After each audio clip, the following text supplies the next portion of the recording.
Et pendant qu'on était en prison, hein, le MRC a subi une infiltration drastique, démoniaque.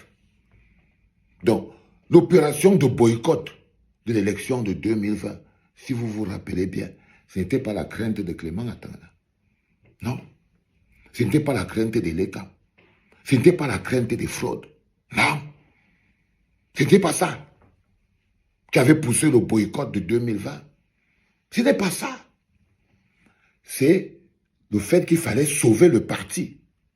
Parce que quand Maurice Kamto sort de prison, il se rend compte que pendant qu'on était en prison, le RDPC a réussi à inféoder le MRC, à acheter des gens, à positionner des gens, à le faire partir en 1000 morceaux, en miettes. Il s'est rendu compte que cette élection va exploser ma machine politique.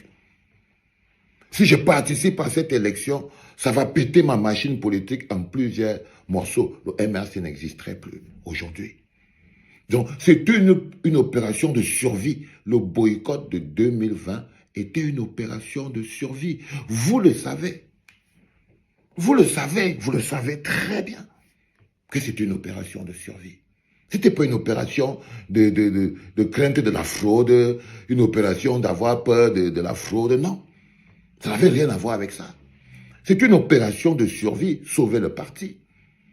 Mais vous voyez, vous êtes tellement dans le conflit que vous utilisez encore des choses, le langage du RDPC contre vous-même. Vous devez vous réveiller. OK?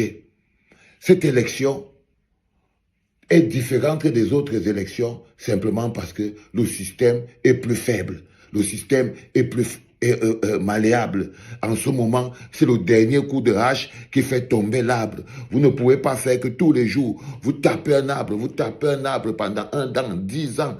10 ans, il manque 5 coups de hache pour que l'arbre tombe. Vous dites que non, depuis 10 ans, on tape l'arbre ici. C'est pas la peine, il faut qu'on s'arrête. Non, la lutte politique ne fonctionne pas comme ça. La lutte politique, c'est des moments de lutte permanente. C'est des moments de lutte permanente.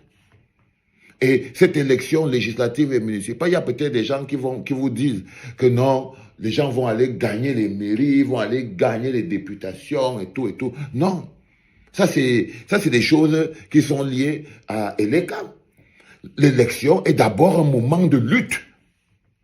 C'est un moment de lutte, d'éprouver la dictature, de mobiliser le peuple, de remettre le peuple au cœur de son équation. Pendant ces moments-là, beaucoup de choses changent. C'est le tremblement. Et c'est de ça que nous on parle dans le Bloc populaire. Des tremblements. Des tremblements de terre que provoque une élection. On n'a pas fui l'élection de 2020 parce qu'on fuyait Éric Essousset ou Clément Atanga. Non. Non, non, non.